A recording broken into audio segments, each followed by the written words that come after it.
Qala mu'allif rahimahullahu ta'ala wa nafa'ana bi'ulumihi wa amalihi fid dharain. Amma al-mu'ilu fala yajuzu qawluhu anna aksabin iyalihi mutawakilan. Amal mu'ilu, adapun orang yang berkeluarga, yang sudah punya istri, sudah punya anak, mu'il namanya.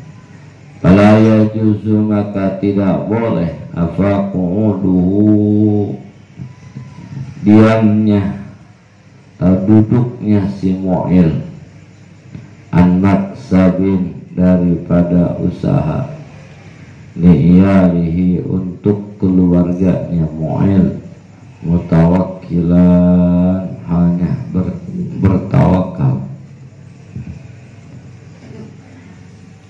Haza muqabilun qawlahu mutajarridan. Haza, ini bait muqabilun, itu yang muqabalah. Qawlahu, akan perkataan ki musannif mutajarridan, lafaz mutajarridan, aima zukira, yakni perkara yang telah diceritakan, min kauni tawakkuli, dari adanya tawakal, ayatar kaswi, yakni meninggalkan kasab, kama alim tak, seperti telah mengetahui engkau, makmurah, itu yang diperintahkan bihi, terhadap tarkal kasbi. Iza kana, apabila ada si hamba, si orang tersebut mutajarridah, itu yang sendiri, tidak punya keluarga. Amma iza kana, adapun apabila ada si hamba mu'ilan, itu yang berkeluarga, fala yajuzu, maka tidak boleh lahu, bagi si hamba, apa qu'uduhu, diamnya si hamba, anil kasbi, meninggalkan kasab, li'iyalihi, untuk keluarganya si hamba, halakaunihi, keadaan adanya si hamba mutawakkilan, itu yang bertawakal, bisya'ni rizkihim, pada kelakuan rizkinya si hamba, biaya pula, dengan bahwa masuk si hamba al-bawadi, dalam hutan, wayatruka, dan meninggalkan si hamba hum, akan itu nas, ayak udah, atau duduk si hamba, anil ihtimam, daripada meninggalkan yang penting, biamrihim, akan urusan itu manusia, ya nahu, karena bahwasanya yak udah yufti, itu mendatangkan, ayak udah ila halakihim, kepada rusaknya itu ahlu, atau keluarga. Fayakunu, maka ada si hambamu, apa yakunu, maka ada si hambamu, akhizan, itu yang menyiksa, bihim, kepada keluarga. Fala yumkinu, maka tidak mungkin lahu, bagi si hamba, hina idin, pada waktu halakihim, illa tawakkulah muktasib, kecuali tawakal orang yang usaha. Katawakkuli Sayyidina Abi Bakrin Siddiq radhiyallahu anhu, seperti bertawakalnya Sayyidina Abi Bakar Siddiq radhiyallahu anhu, ma'urujihi, serta keluarnya Sayyidina Abu Bakar, lil kasbi, untuk usaha. Haza muqabilun qawlahu mutajarridan. Masalah bait ini menjelaskan muqabalah, perbandingan bait yang di depan. Muqabalah itu kanan, muqabalahnya kiri, depan muqabalahnya belakang, atas muqabalahnya bawah. Itu namanya muqabalah. Kalau di bait di depan dikatakan mutajaridan, orang yang nggak punya anak, nggak punya istri, belum berkeluarga, mutawakilan, kudu tawakal. Kayak santri mau mondok, anak nggak punya, ini nggak punya, makanya kira-kira belum punya bini, belum punya anak, dengan mondok sama santri.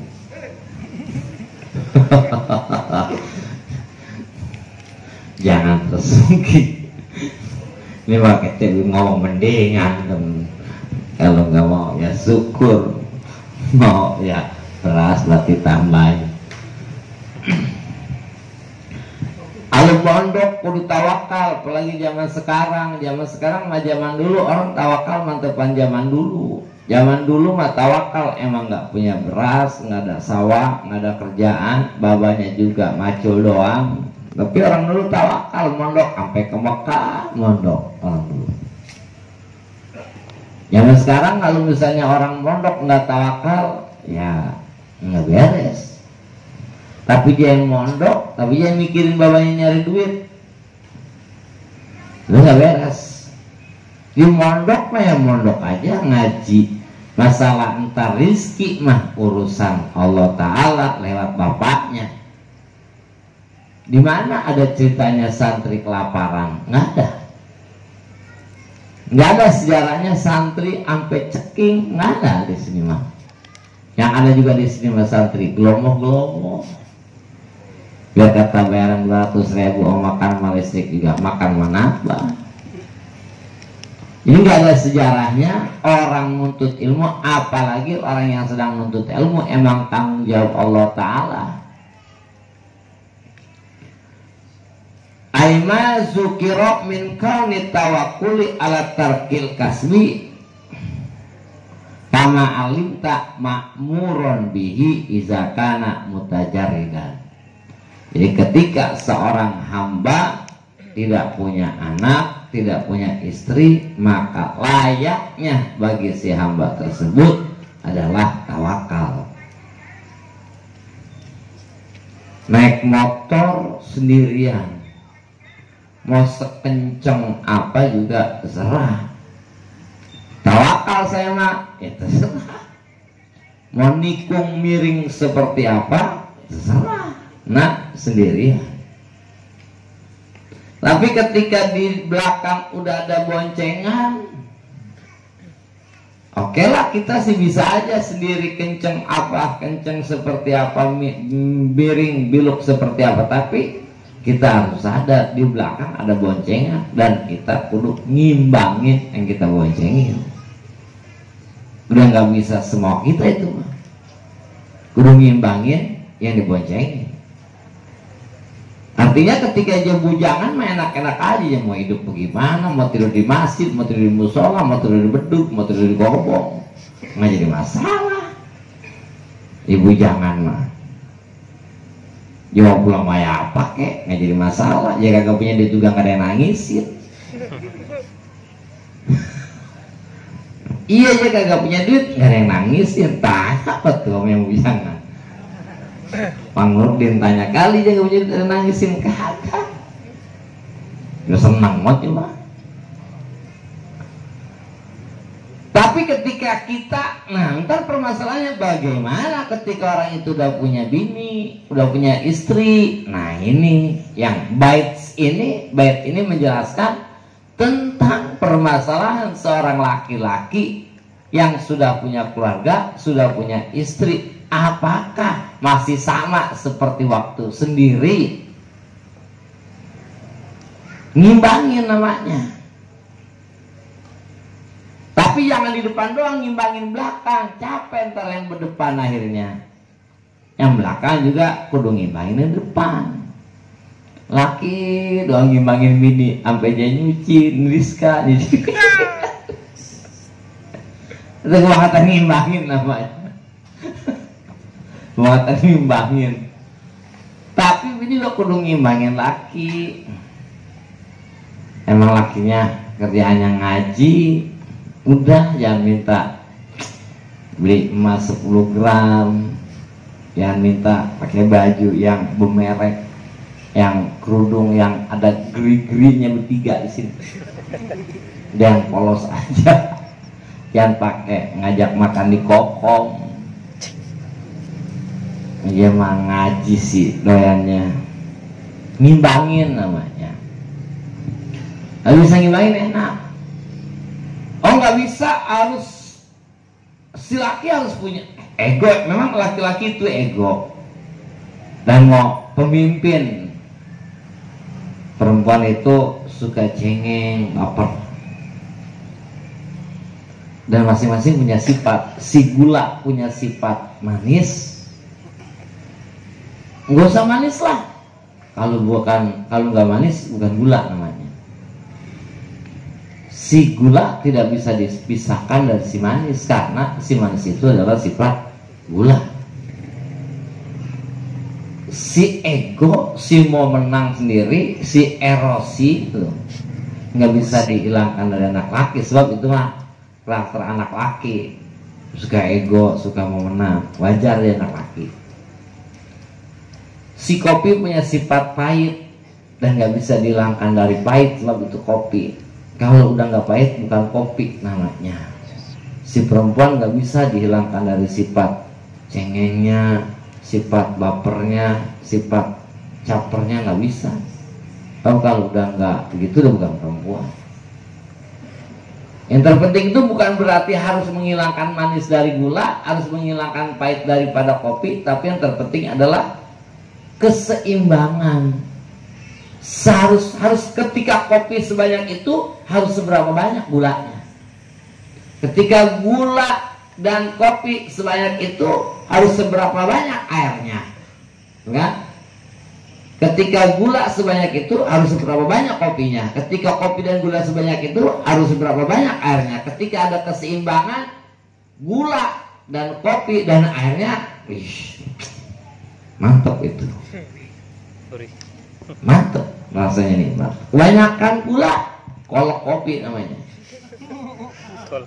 Iya, bini mau menang mulu, lakinya sampai nyuci, sampai Rizka, sampai ngomong, gendong anak pakai kain panjang, jidat, tempel toyo, celana yonek.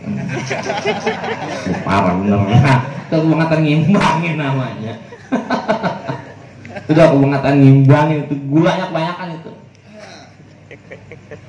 Tapi kalau kopi doang banyak, sehingga enggak ada, capek juga. Itu ada yang nggak pakai gula, itu kelasnya lain. Kalau yang nggak pakai gula itu berarti udah kelas lain. Itu Imam Ghazali ninggalin istrinya sama anaknya 13 tahun, itu kelasnya lain. Kelasnya lain. Itu Nabi ninggalin aja Siti Khadijah pergi berjuang perang, kelasnya lain. Bisa nggak istri kita kayak Siti Khadijah punya harta habis semuanya buat Nabi? Ini malah aku hitung-hitungan mulu. Di sifat 20 aja diingetin. Mana bang duit buat sifat 20? Ini kapan kemarin 3.000? Ingat banget. Laki menyundi 3.000 buat beli kita sifat 20, pasti ingat banget. Gimana? Nah keseimbangan, emang capek ngimbangin, capek, tapi untuk bisa bertahan hidup dia harus ada keseimbangan. Tapi untuk bisa bertahan hidup harus bisa keseimbangan. Ntar naik lagi anaknya, ngimbangin anak. Ntar naik lagi anaknya 2, ngimbangin lagi. Anaknya 3, naik motor, di depan atu, belakang 2, bininya lagi, ngimbangin lagi. Apalagi di depan anaknya goyang-goyang mulu, ribet. Ngimbangin, tapi perlu keseimbangan, nggak ada keseimbangan, jatuh. bukan jadi orang sendiri, berempat, bertiga kan. Nah ini bait ini menceritakan keseimbangan. Bagaimana kalau misalnya seorang laki-laki itu udah punya istri, udah punya anak, apakah dia harus tetap kayak santri? Pergi pagi ngaji, pulang sore. Habis maghrib ngaji lagi, pulang malam. Besok ngaji lagi, besok begitu lagi, pulang-pulang malam, pagi-pagi mau sarapan, buka tutup nasi. Pepes Jurnia, pepes Sapina. Kalau kemis sore pepes Kifayatul Atfia. Kata bini makan tuh kita ngaji jadi kayak kakak lu. Iya, makanya nyarinya yang satu profesi itu yang dicari sama Bang Nurdin, belum dapat juga. Mengandung iklan itu omongan. Itu omongan harus paham, mengandung iklan. Apa sih dari kurang Bang Nurdin? Masak dia pinter, ngaji pinter, rumah udah punya, tingkatan lagi. Ya. Hah? Iya. Itikafnya rajin ya. Tiap hari itikaf di masjid ya. Mainannya masjid kobong, masjid kobong, masjid kobong. Udah gitu. Laki-laki solehah.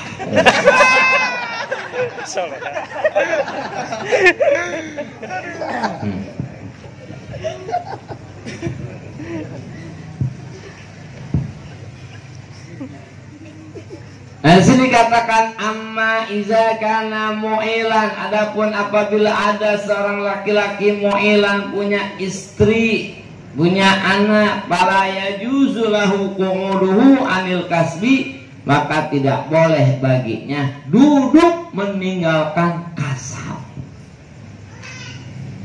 Enggak boleh anak laki yang punya anak istri diam-diam muterin tasbih aja ninggalin kasab. Bab orang ninggalin kasab itu ada tiga. Satu, litakwa, pengen takwa, tasbih aja. Bang, mana bocah nangis pengen jajan. Subhanallah, subhanallah, subhanallah, subhanallah, subhanallah, subhanallah. Bang, gimana bocah nangis saja. Allahu Akbar, Allahu Akbar, Allahu Akbar. Alhamdulillah bang, dengan nganterin duit. Alhamdulillah, alhamdulillah. Nah akibatnya kalau orang ninggalin kasab karena pengen takwa aja, pengen kayak santri gitu, pengen kayak santri, nanti efeknya toma, nanti toma, ngarepin dibagi sama orang. Lo udah tamu dia intip dari jendela, kayak motor atau sepeda itu.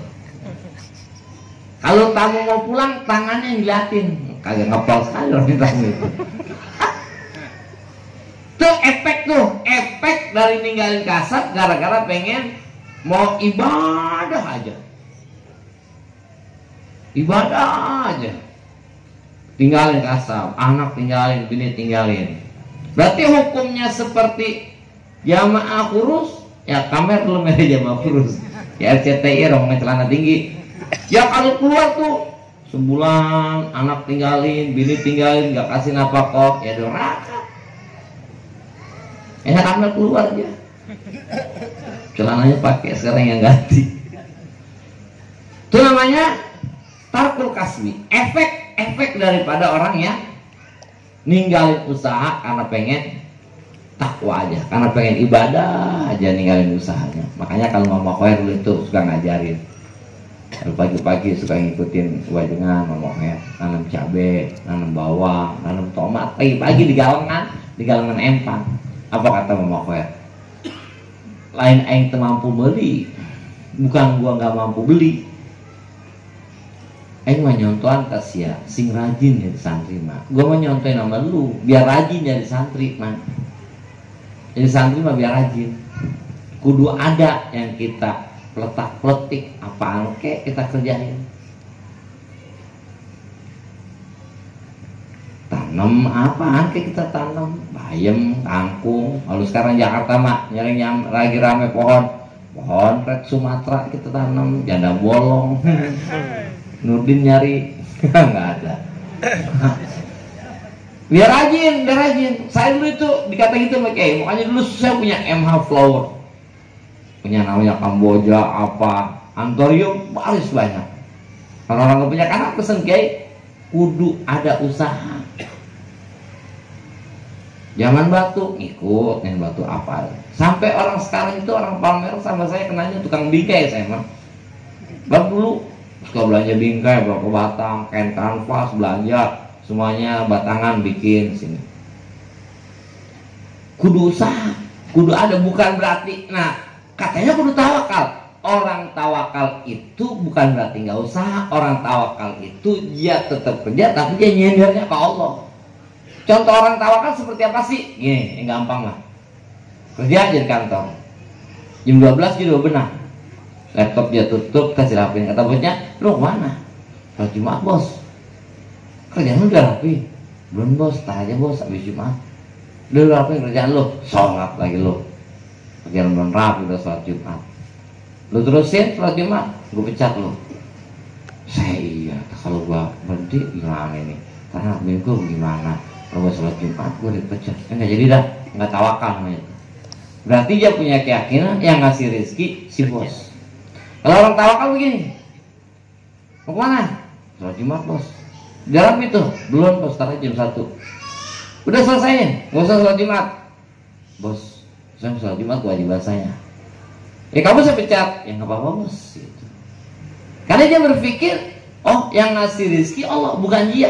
Itu namanya tawakal. Beda tipis sebenarnya. Ini mah kan urusan hati. Kalau urusan hati memang nggak nampak secara zahir. Oh kita tawakal mau tuh, kagak mau kerja, males bukan tawakal. Dia males. Itu kudu itu perbedaan tawakal kayak gitu. Lu kerja di mana? Masuk gereja sengaja ataupun tidak, haram hukumnya. Aduh Bang Haji, kenapa? Saya kerja sudah di gereja. Ngapain lo? Yang ngelapin patungnya. Tuhannya kalau hari Sabtu tuh bersih-bersih, saya ngelapin Tuhannya, nyiramin, digelapin. Dia berhenti loh dari gereja. Tak kalau saya berhenti saya gimana Bang Haji? Tak kalau saya berhenti ya saya nggak kerja lagi. Nggak tawakal namanya. Ada orang kerjanya di gereja, nggak begitu ngaji, masuk ke gereja hukumnya haram. Baik sengaja ataupun tidak, baik menghinakan ataupun memuliakan. Dia masuk ke gereja, dia mau berak, tetap nggak boleh. Dia masuk gereja, dia pengen lihat megahnya gereja, tetap nggak boleh. Dia saya berhenti, lu kenapa berhenti? Bisa kerja di gereja guru, nanti lu makan. Jangan dulu tak belum aja dapat lagi kerjaan yang bagus. Tawakal namanya. Tipis bedanya, tipis. Jadi orang tawakal itu bukan berarti nggak kerja, nggak apa-apa, kerja dia, nggak ngojek ngapain, ngojek dia. Tapi dia tidak punya keyakinan bahwa rizki dia dari ngojek, rizki dia dari kerja. Dia punya keyakinan rizki dia dari Allah. Hanya kata ngomongan gitu. Kayak Abdul Fatah bilang, "Amun siapa ngawur sing marek siap. Kalau mau ngajar keluar perut biar kenyang. Bawa duit sih yang membuka duitnya. Duit bawa katanya. Terus rokok bawa siap membeki kene mah. Bawa rokok kalau masih doyan. Kenapa Kiai? Biar hilang tomaknya. Tomaknya biar hilang tomak. Jadi sampai pengajian mau dibagi duit kayak nggak dibagi berbawa. Mau dibagi rokok kayak kagak nggak dibagi rokok itu bawa. Mau dikasih makan kayak kakek udah kenyang. Maka ada pertanyaan, Kiai, boleh nggak orang ngajar minta dibayar? Bagus nggak kalau ada kiai ngajar minta dibayar? Dia nanya tuh murid begitu tuh. Saya tanya lagi, kiai yang geblok kalau ngajar minta dibayar? Apalagi ada lagi yang lebih geblok. Yang lebih geblok adalah yang minta diajarin kagak mau bayar. Gitu. Itu jawaban kiai dulu. Itu cuma khawatir aja nyampein. Nyampein. Nah, kiai jauh-jauh dari Tasik, murid nanya, noncom bener. Kiai pantes enggak kiai kalau ada kiai ngajar minta dibayar? Kata kiai goblok kalau ngaji minta dibayar. Tapi ada lagi yang lebih goblok. Siapa kiai? Yang minta diajarin kagak bayar. Itu kata kiai. Makanya kiai mesti perut kenyangin. Jangan jadi kiai geblok. Kiai geblok yang itu tuh suruh makan abinya nggak makan bang. Ntar aja suruh pengajian. Nah yaudah. Sampai suruh pengajiannya pre lagi.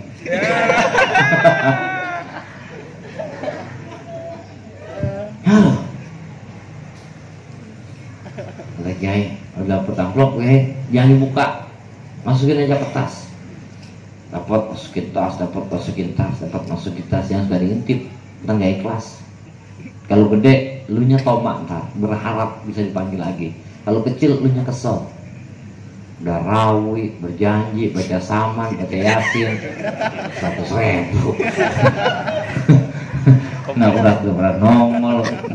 Cara kita kalau 100.000 jangan pakai baca saman kek. Yang Betawi itu begitu, kalau nggak baca saman nggak abdol. Nggak abdol. 100.000. Mana berempat lagi kita. Cara buat tim. Yang berempat timnya. Pakai tim gitu, nggak pakai tim nggak laku. Ketin, masukin, lu butuh lu ambil, jangan suka diimpleng dari mana. Masukin aja masukin, jangan suka diliatin. Ntar lu butuh ambil, lu buka kecil lu nggak tahu dari siapa. Lu butuh ambil dari tas, lu buka gede lu nggak tahu dari siapa. Tuh kunci kiat-kiat biar lu ikhlas. Emang susah, ilmu ikhlas itu susah. Di mulut mah gampang, di prakteknya susah. Di mulut mah gampang, tapi di prakteknya susah. Tomat susah ngilanginnya. Makanya bagaimana caranya kayak gitu kata kiai. Lu makan dari rumah biar kenyang. Duit lu kantongin, rokok lu bawa, hilang tertong malam, perlahan. Ini nggak boleh buat orang laki yang punya bini, punya anak, duduk ninggalin usaha. Dia kuat, bininya kuat enggak? Iya kuat tuh laki, bininya kuat enggak? Bininya kuat, dia kuat, anaknya kuat enggak? Iya aja sih kuat, bininya udah kuat, anaknya kuat enggak? Nanti saya bilang keseimbangan, ngimbangin yang capek mah.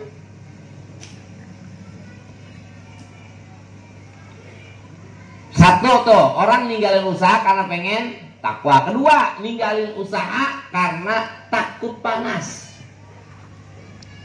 Ninggalin usaha karena takut panas. Efeknya nanti akhirnya dia bakalan nyolong.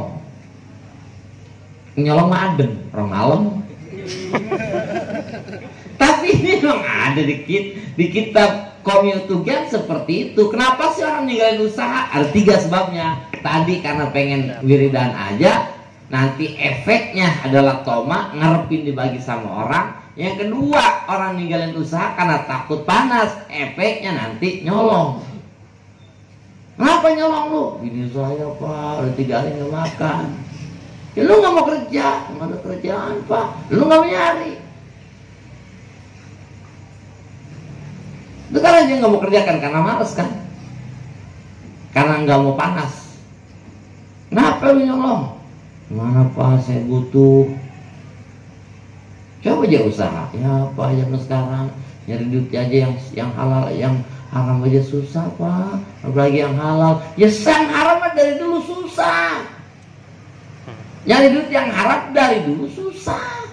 Nyari duit yang haram nyolong pakai ngumpet-ngumpet. Nggak boleh ada suara, dengerin aja bawaannya. Yang namanya nyolong. Coba lu cari duit yang halal, dagang. Ada orang yang ngumpet dagang.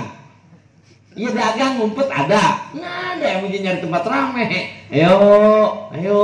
Nggak ada.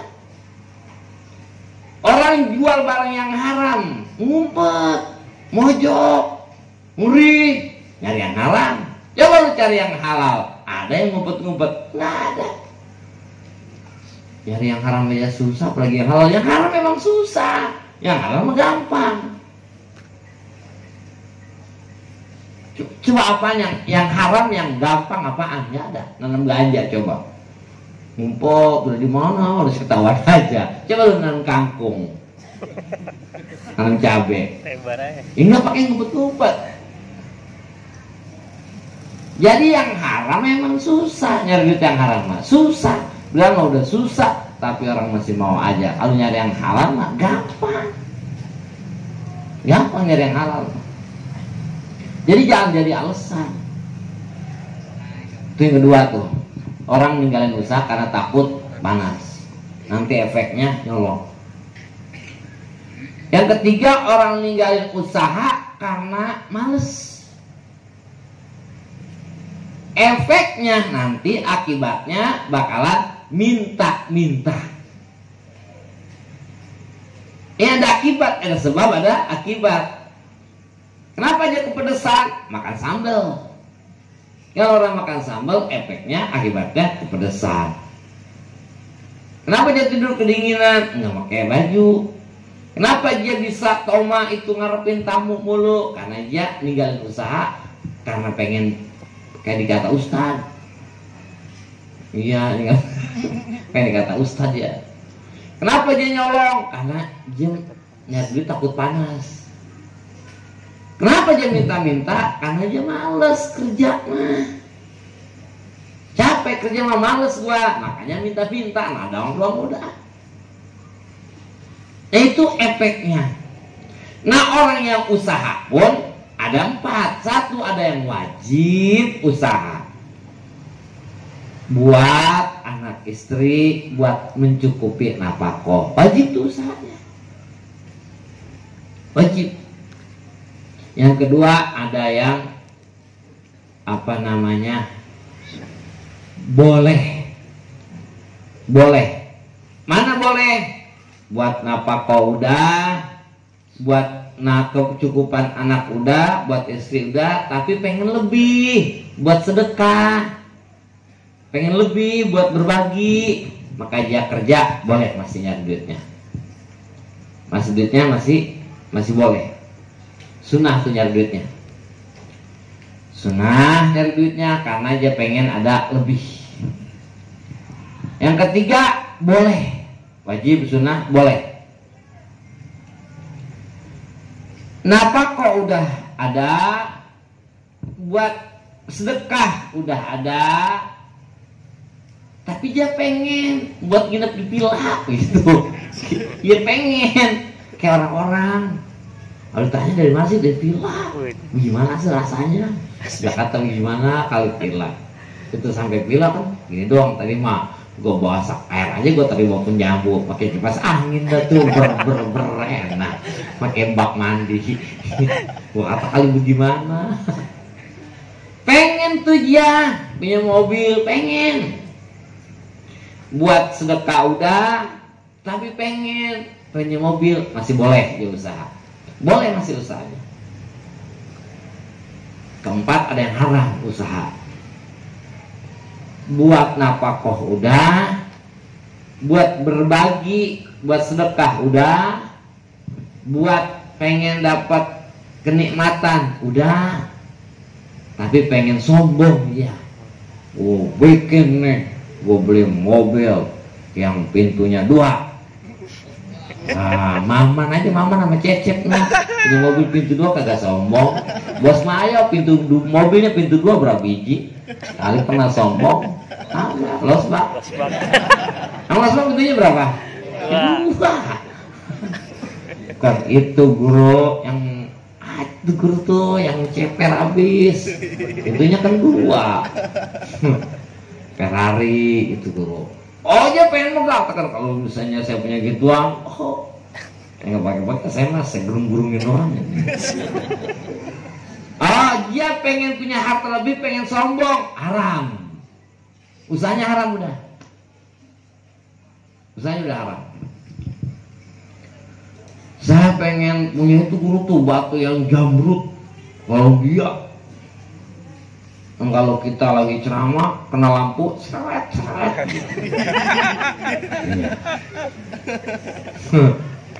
Ntar saya, kalau misalnya saya lagi ceramah, murid saya pesen, ntar pakai lampu tembak biar batu gua kelihatan. Kayak mesen lagi. Lihat kata orang kaya saya dulu, haram. Usahanya udah nggak boleh, nggak boleh usaha. Ini tetap kita maksudnya wajib usaha, nggak boleh kung'udu anil kasbi li iyalihi hala kauni mutawakilan bisa rizki. Mereka gak wakal pada masalah rizki, tawakal pada masalah rizki, nggak mau usaha, ninggalin anak bini, yang penting mah percaya sama Allah. Belum boleh buat anak bini, yang buat orang yang punya bini, punya anak mah ya apaan kayak piara, ya nggak banyak tempat lah, cupang, bang sanggan, ya mah tamunya kayak kiai, nggak berhenti. Cuma kalau sama kiai mah orang datang meminta ilmu aja mau bayar cupang. Saya tanya, cupang lu bisa gede-gede kan, diapain? Jatah pegang-pegang aja guru, gede-gede gitu. Kali tipenya apa kagak, jatuh pegang-pegang aja, sering pegang cepet gede. Tapi Jepangnya belum keren dia, masih di toples. Kalau Jepang anten baru mah udah di toples di leher. Nyaut tuh. Mutawakilan pisan rizki. Kenapa bi ayyadkhula al-bawadi, masuk ya tuh utang. Wayatrukum, dia tinggalin tuh anak bini kayak jamaah hurus. Jamaah hurus kan keluar negeri, dia tinggalin anak bininya. Kalau dia tinggalin anak bininya, tinggalin kartu ATM dan adisinya semending. Ini ninggalin anak ini tanpa ada yang lainnya, tanpa ada buat makan, tanpa ada buat ini. Nah itu nggak boleh. Wayaqudu anil ihtimami bi amrihim, atau dia duduk anil ihtimam, meninggalkan perkara yang penting. Annya anil bodi, anil bodi itu untuk menjauhi, meninggalkan. Roma itu sama anil kausi, aku memanah anak panah, anil kausi, menjauhi busurnya, anil kaus. Makanya doa kalau misalnya minta perlindungan dari setan sama hawa nafsu beda. Kalau setan mah Allahumma inna nas'aluka al-auna minasyaitoni wa awliyaihi wa junudihi. Ya Allah, aku minta perlindungan dari setan, minasyaiton, bab minta perlindungan dari setan dan tentaranya. Karena kata Imam Ghazali dalam kitab Siraj, setan itu seperti anjing yang dilepas sama majikannya. Orang Cina melepas anjing, kejar. Ketika kita dikejar anjing, bukan anjing yang kita lawan, tapi orang yang melepasnya yang kita geroin. Ya, gitu kan ya? Ini kita dikejar anjing, itu anjing di Cina dilepas sama si Cina, suruh ngejar-ngejar kita. Bukan anjingnya yang kita lawan, tapi yang punya kita geroin. Kok anjing lu nih, digerin aja mangkonya, Franky. Ini namanya siapa anjing? Jangan kita lawan si anjingnya. Kalau kita lawan anjingnya nggak bakalan menang kita. Apalagi anjingnya anjing gede herder, nggak menang. Nah ini artinya ketika kita digoda sama si setan, bukan setannya yang kita lawan. Sebab bagaimana mau menang, kata Imam Ghazali, bagaimana mau menang kita ngelawan setan. Satu, setan bisa ngeliat kita nggak bisa ngeliat setan. Dua, kita mah tidur mulu, setan nggak pernah tidur. Tiga, setan mah nggak pernah berhenti godain kita, kita mah berhenti mulu minta pertolongan. Bagaimana mau menang?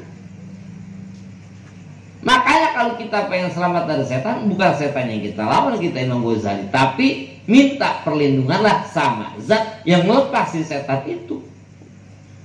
Setan dilepas sama Allah, berarti a'udzubillahi minasyaitonirrajim.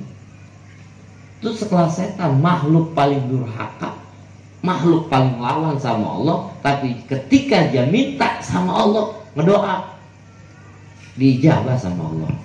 Kata setan ketika diusir dari surga, apa permintaan setan satu?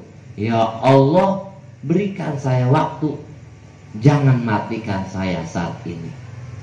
Setan minta umurnya dipanjangin, matinya entar kalau udah kiamat bareng-bareng. Diijabah sama Allah. Makanya setan mah lahir, nggak mati-mati. Lahir langsung gede, nggak mati-mati. Matinya entar sekaligus. Kok setan umurnya panjang amat? Ini permintaan setan ketika diusir dari surga. Itu sekelas setan, ngedoa masih diijabah. Bagaimana kita? Cuma kitanya kurang pede, kurang yakin. Nah, beda sama nafsu. Kalau nafsu mah auna. Kalau setan, Allahumma inna nas'aluka ismata, ya Allah jaga saya dari gangguan setan. Kalau nafsu, Allahumma inna nas'alukal al-auna anin nafsi ammaro. Ya Allah berikan saya pertolongan anin nafsi ammaro, menjauhi nafsu ammaro. Menjauhi nafsu ammaro. Beda. Berarti kalau nafsu, karena nafsu adanya di kita. Kita sehat dia sehat, kita sakit dia sakit. Kita lawan kita diri kita. Terus nafsu adanya di kita. Kalau setan mah beda. Jadi anil ihtimam bi amrihim, li'anahu yufdi ila halakin. Kenapa tidak boleh meninggalkan usaha, meninggalkan kepentingan untuk keluarga? Li'anahu yufdi ila halakin, sebab nanti akan mendatangkan kehancuran bagi anak istri. Kehancuran buat anak istri.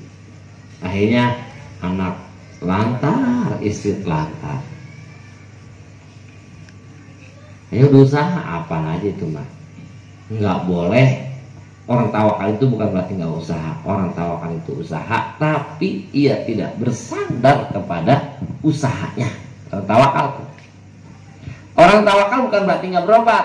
Sakit bang, iya nih. Ya udah bang berobat yuk. Ya, gimana Allah aja tuh malah nyampe umur tawakal. Bukan orang tawakal itu sakit bukan nggak berobat, dia berobat. Enggak minum obat dong, dia minum obat, tapi dia tidak meyakinkan bahwa yang membuat sembuh itu adalah obat. Itu cuma wasilah aja, pelantara. Dalam kitab Fathul Majid, Nabi Musa sakit gigi, ngadu ke Allah Ta'ala. Kata Allah Ta'ala, khus hasisa fulaniyah wadok pisinika. Musa, cari rumput anu, begitu ketemu taruh di gigimu, pasakana. Sembuh tiba-tiba, pasakana alam. Pada waktu itu juga sembuh. 1 bulan kemudian sakit lagi giginya. Dicari rumput yang kemarin, ditaruh di giginya, pazada, nambah sakit bukan nambah baik. Protes Nabi Musa ke Allah, ya Allah, bukankah kemarin engkau yang memerintahkan rumput ini, aku mencari rumput ini dan memerintahkan aku agar meletakkan rumput itu di gigiku. Kenapa tahun bulan kemarin sembuh dengan pada waktu itu, dan kenapa saat ini begitu bertambah sakit bukan sembuh? Apa jawaban Allah? Musa, yang pertama kau cari rumput itu karena engkau melaksanakan perintahku. Itu karena engkau melaksanakan perintahku. Dan yang kedua, kau cari rumput itu karena engkau punya keyakinan rumput itu yang membuat sembuh. Anak anafi, aku yang memberi manfaat, ana adoru, aku yang memberikan madorot, bukan si rumput. Tuh kelas tawakal. Kerja bang, iya anehnya, lu gak kerja mau makan apa bang? Nah itu orang PA. Kerja makan nasi, orang kagak dia dong nasi, pakai nanya, emang gak kerja mau makan apa? Nasi lah, bisa makan batu. Kerja bang, nggak kerja mau makan dari mana? Itu orang PA juga. Baru siap juga tahu yang namanya makan pakai mulut. Makan dari mana? Ya dari mulut. Orang tawakal mah kerja tapi nggak bersandar kerjaannya. Berobat, minum obat tapi tidak punya keyakinan obat itu yang bikin sembuh, cuma sekedar wasilah pelantara. Makanya gampang diomonginnya, susah dipraktekinnya. Gampang dipraktekinnya, gampang diomongin, susah dipraktekin. Kalau Jabariyah mah al-insan mazburon zohiron wabatinan. Jabariyah nih, manusia itu dipaksa secara zohir dan batin. Luar dalam manusia itu dipaksa sama Allah. Makanya Jabariyah udah ngilangin syariat. Udah gak usah sholat, udah gak usah puasa, udah gak usah ibadah. Semuanya udah takdirin sama Allah. Masuk surga, masuk neraka, Allah udah takdirin. 50.000 tahun sebelum alam dunia diciptakan, sudah selesai penugasan kita. Mau ngapain kita usaha? Jabariyah. Bener gak itu? Kafir. Jabariyah namanya. Kalau Qadariyah itu mengatakan al-insan mukhtarun zohiron wabatinan. Manusia itu diberikan keinginan sendiri, manusia itu punya pilihan sendiri secara zohir dan batin, luar dalam. Sholat lo, nggak sholat nggak masuk surga lo. Puasa lo, nggak puasa nggak masuk surga lo. Kerja nggak punya duit lo. Berobat nggak sehat lo. Qadariyah. Bener nggak itu? Salah juga. Terus yang bener ya. Jadi Qadariyah salah, Jabariyah juga salah. Maling ketangkep, kenapa lu nyolong? Pak, terlalu. Saya juga nggak mau nyolong pak, tapi ini takdir. Kata kita Ustadz maling yang tahu di rumahnya ini. Siapa sih pak yang mau nyolong? Saya juga nggak mau nyolong pak, tapi takdir. Dan siapa yang bisa ngelawan takdir pak? Saya nggak mampu ngelawan takdir. Siapapun yang bisa ngelawan takdir. Kalau bisa ngelawan takdir, Nabi harusnya bisa protes, tapi Nabi sendiri nggak bisa ngelawan takdir pak. Maling mereka mungkin pakai ceramah. Jadi gebukin lagi ya begitu bang, gebukin lagi. Kalau jangan nggak apa-apa saya digebukin. Gue juga nggak mau gebukin lu, tapi ini takdir. Gimana? Udah apa cukup belum? Takdirnya belum. Takdirnya belum ini. Gimana? Gue juga pengen berhenti, tapi Allah takdir terus. Coba ngomong coba. Coba ngomong apa? Kalau dikit-dikit ngomong takdir, dikit-dikit ngomong takdir. Sampai lagi mabuk ngomong-ngomong takdir. Nah kalau ngomongin takdir mah udah, lu besok lewat jalanan nyebrang jalan raya, lu gak usah nengok kiri kanan, jalan aja udah. Ya tabrak berarti gitu ya. Berarti masih, kalau masih nengok masih nyareat. Oh mana bang? Ngaji. Ngaji mulu bang. Ngaji mau gak bikin masuk surga bang. Masuk surga mah bifadillah. Yeah. Usah zaman sekarang tuh. Ya sholat kagak tapi ngomongin itu kayak ngomonginnya agama mulu. Banyak mah kagak, tapi kalau ngomong kayak ustaz mah betul. Sembahyang juga bang, gak bisa bikin masuk surga. Nabi juga bilang bang, tidak akan masuk surga kalian dalam surga kecuali dengan karunia Allah. La yadkhulul jannata illa bifadlillah. Kalian tidak akan masuk surga kecuali dengan karunia Allah. Kata sahabat, wala anta ya Rasul. Engkau juga enggak ya Rasul? Wala ana. Aku pun sama. Aku masuk surga bukan karena sholat saya, bukan karena ibadah saya, bukan karena puasa saya, tapi saya masuk surga karena karunia Allah. Kata siapa tuh? Kata Nabi. Mereka kata apa kita? Kalau ada ustaz ngomong gitu, ada orang ngomong gitu, ngomong apa kita? Iya juga ya, ada dalilnya lagi. Berdalil lagi tuh orang. Berarti gua salah ya. Iya ada dalilnya itu, jelas sahih itu. Sahih.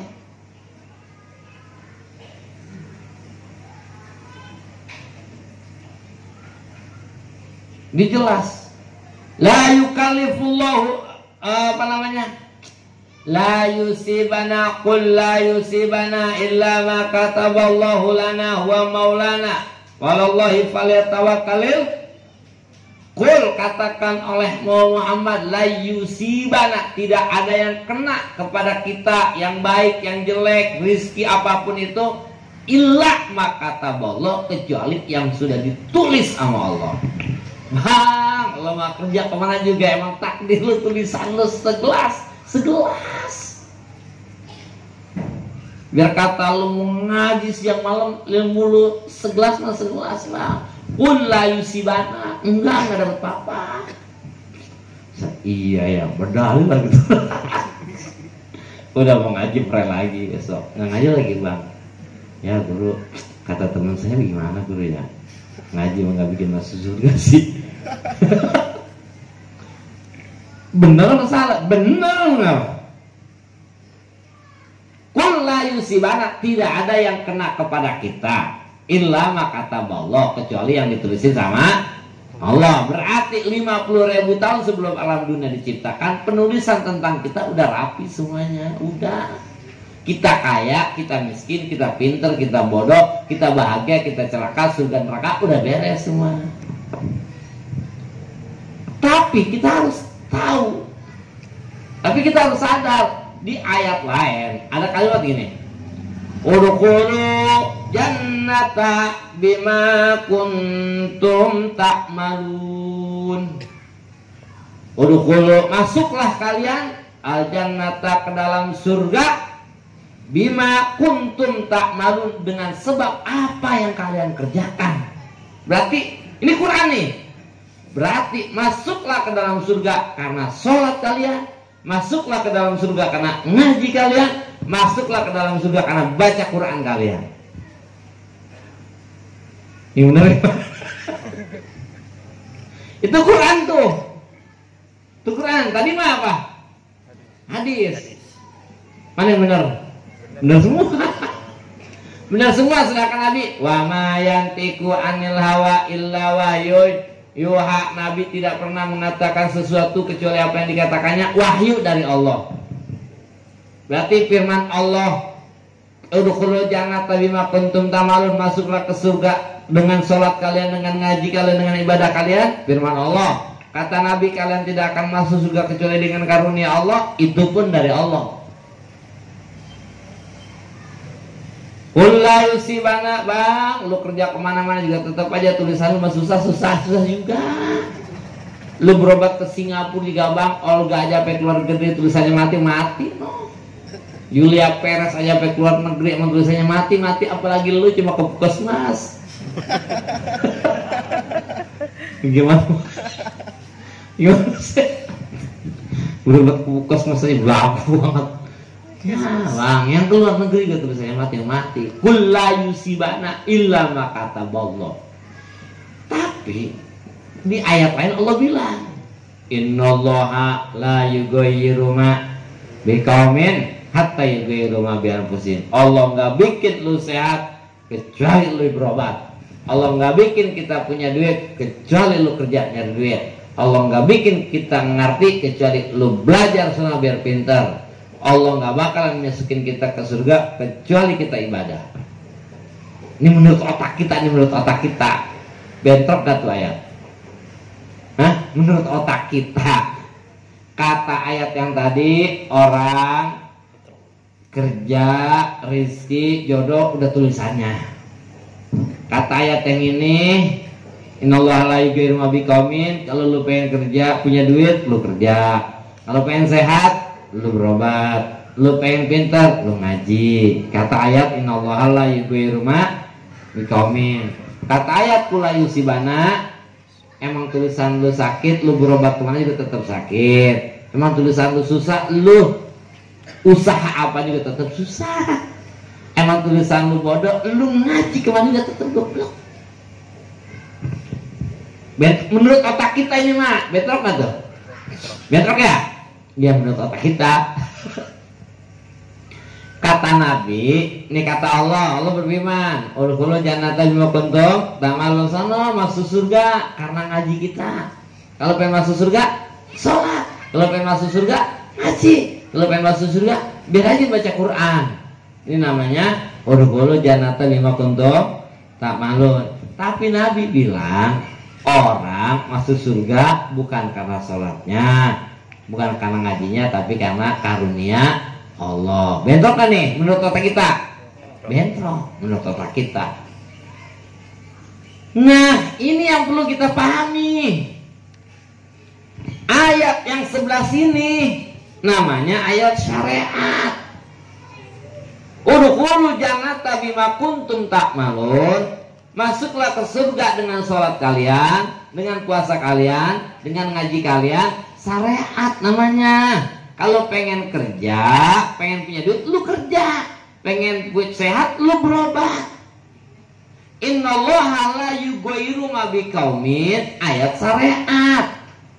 Kalau pengen punya duit, kerja. Pengen sehat, berobat. Pengen laku, biar rajin ngampung.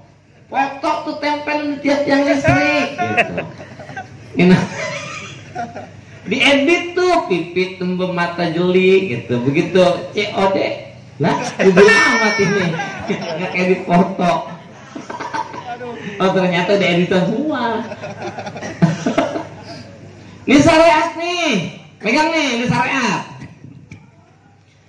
Hadis yang kata Nabi, orang tidak masuk surga. Orang masuk surga karena karunia Allah. Orang masuk surga karena karunia Allah. Ini namanya hakikat. Quran yang mengatakan kulla yusibana illa ma kataballah. Emang tulisan lu di sana susah, lu kerja kemana juga tetap susah. Emang tulisan lu sakit, lu berobat kemana juga tetap sakit karena tulisannya sakit. Ini namanya ayat hakikat. Nah, kalau Jabariyah kesini semua nih, hakikat semuanya. Makanya udah nggak mau salat, nggak mau ngaji, nggak mau ibadah, ya masuk surga bagaimana Allah bang? Ini Jabariyah nih, kufur. Nah, kalau Qadariyah, Mu'tazilah kesini semua, nyariat semuanya. Lu pengen masuk surga, salat. Lu pengen punya duit, kerja. Nah, sekarang ahli sunnah. Ahli sunnah itu adalah al-insan masburun batinan wa mukhtarun zohiron. Manusia secara batin ia dipaksa sama Allah kulla yusibana, tapi mukhtarun zohiron, secara zohir, secara luar jadi diberikan kebebasan sama Allah. Namanya innallaha la yughayyiru ma biqaumin, syariat. Berarti si ahli sunnah itu berkeyakinan manusia itu adalah secara hakikat kita dipaksa sama Allah dengan ayat kulla yusibana illa ma kataballah, dengan hadis tidak masuk surga kecuali dengan karunia Allah. Tapi secara zahir kita harus usaha, sebab ada ayat innallaha la yughayyiru ma biqaumin. Terus mana yang kita harus pakai? Dua-duanya pakai. Inilah ahli sunnah. Ahli sunnah itu 100 tambah 100 sama dengan 100. Kalau 100 tambah 100 sama dengan 200, itu bukan ahli sunnah, tapi matematika.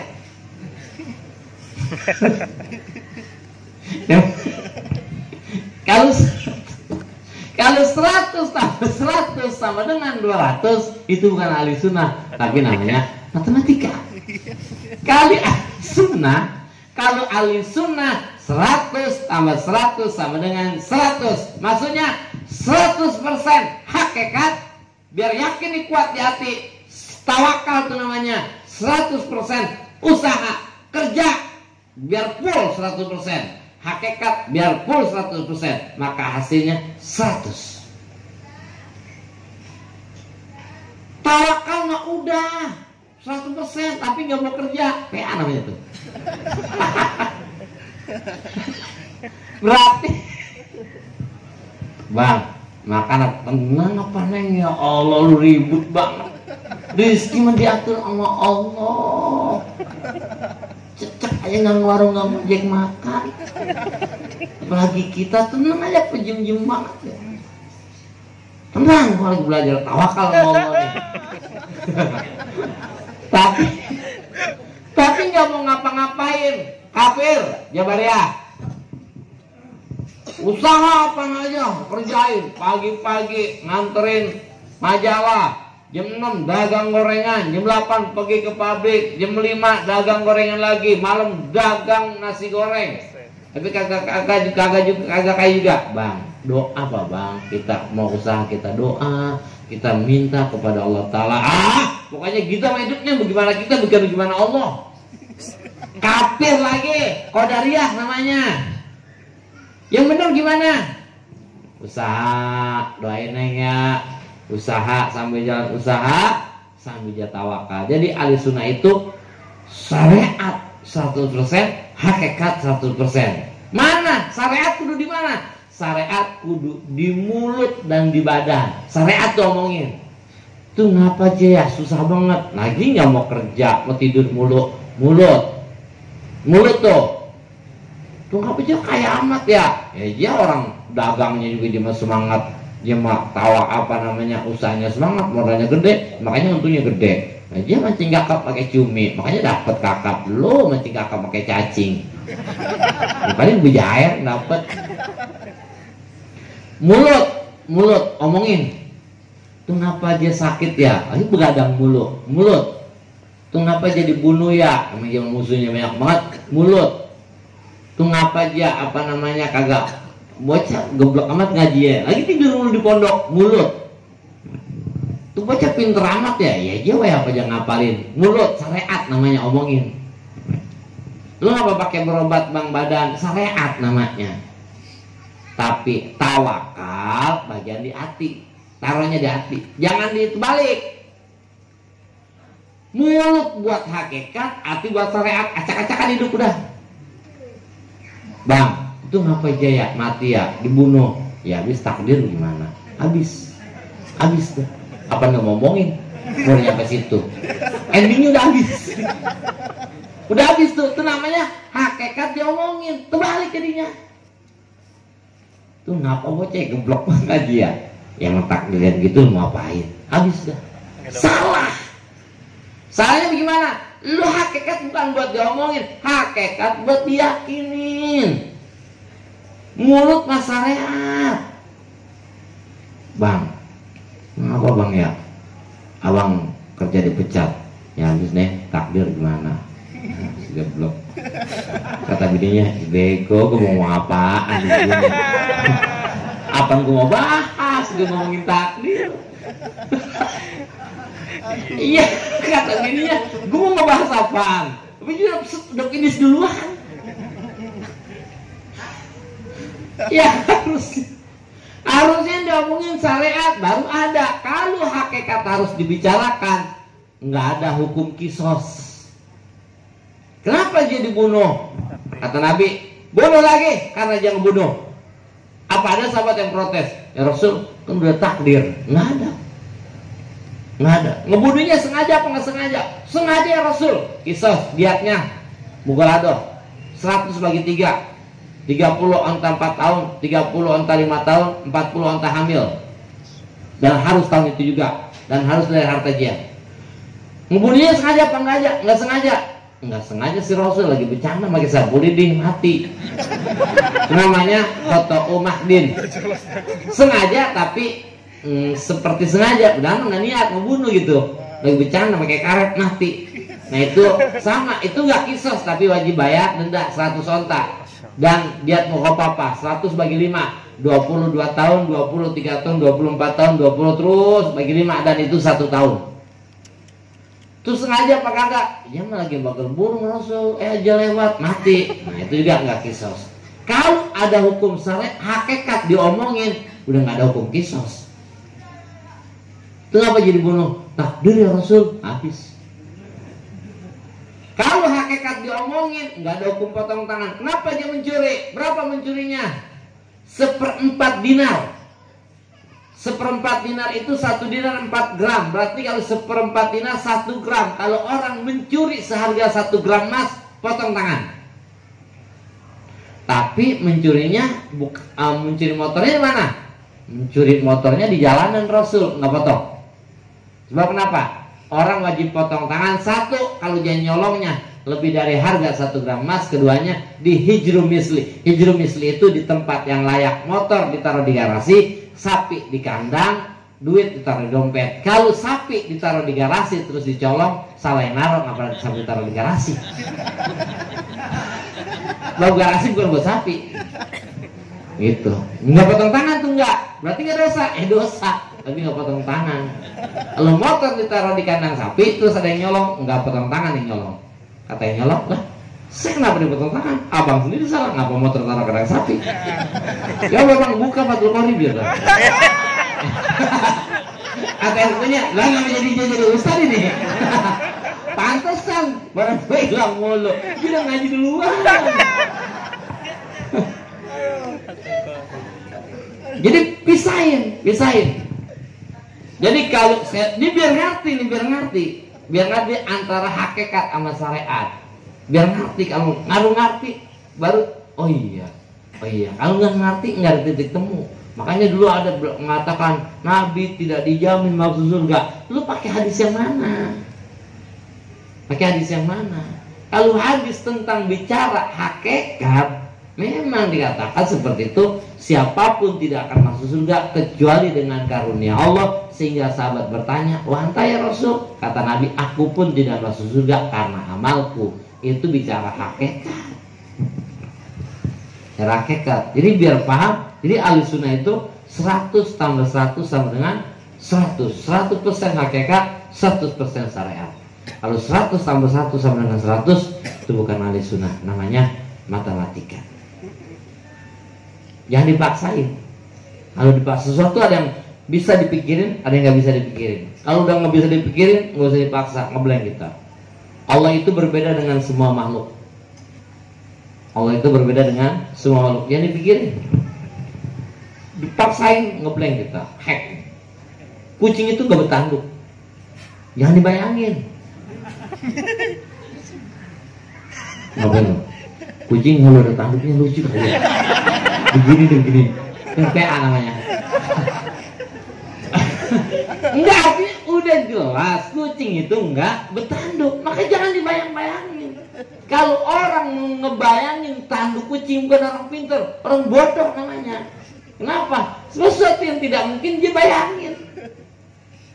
Allah itu berbeda dengan makhluk dalam segala hal. Jangan dibayangin. Kalau ada orang ngebayangin Allah seperti apa, itu bukan orang pintar, orang bodoh namanya. Karena udah jelas Allah itu berbeda dengan makhluk. Itu namanya antara ahli sunnah dan Jabariyah, Qadariyah, dan ahli sunnah. Maka dikatakan dalam Al-Quran, alam taro kaifa wafil an'amila ibroh. Di dalam perut sapi itu ada contoh buat ahli sunnah wal jamaah. Min baini parsin wadamin. Ada di dalam perut sapi ada air susu, yang air susu itu terletak antara tai dan darah. Antara Jabariyah dan Qadariyah terletaklah ahli sunnah wal jamaah. Tapi walaupun air susu terletak antara kotoran dan darah, begitu keluar tidak tercampur darah dan kotoran dan menyegarkan bagi yang minum. Itulah gambaran ahli sunnah wal jamaah yang iktikadnya muqtadilah, pertengahan antara Jabariyah dan Qadariyah. Wallahu a'lam bishawab. Mudah-mudahan kita diberikan ilmu yang manfaat, anak cucu kita, turunan kita jadikan orang-orang yang soleh dan solehah, bertakwa kepada Allah dan Rasulnya, dan berbakti kepada kedua orang tua. Oleh haji niat نسألك الإجابة. الفاتحة. أعوذ بالله من الشيطان الرجيم. بسم الله الرحمن الرحيم. الحمد لله رب العالمين الرحمن الرحيم مالك يوم الدين إياك نعبد وإياك نستعين اهدنا الصراط المستقيم صراط الذين أنعمت عليهم غير المغضوب عليهم ولا الضالين.